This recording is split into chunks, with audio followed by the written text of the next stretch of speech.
Non foi o primeiro, pero si o máis xeneroso. Pasada unha do mediodía saía do bombo o segundo premio, o 58.303, deixando unha auténtica chuvia de millóns no Concello do Grove, 56,2 millóns de euros. Pois vamos, sentímonos, grandes. Sí.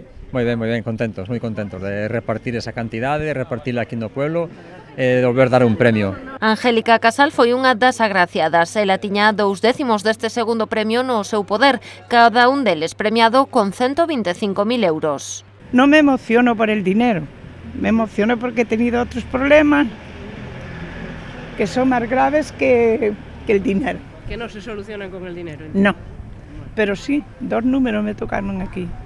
Del segundo, no del primero. Sí, son 250.000 euros. ¿No? Sí, 2 números.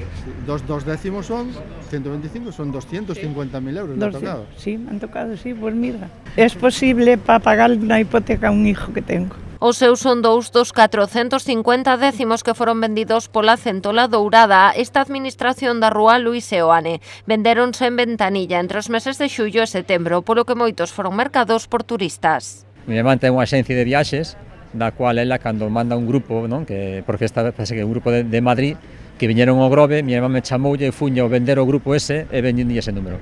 Porque a jefa de grupo chamoulle a miña irmán para darlle as gracias por mandarme ali a vender a lotería que lle tocou un décimo deses. Non foi a única alegría que levou o Concello do Grove neste sorteo de Nadal. A Centola Dourada vendeu tamén un décimo do quinto, 37.038, e na máquina da cafetería O Habanero outro do 88.979, premiado tamén con 6.000 euros.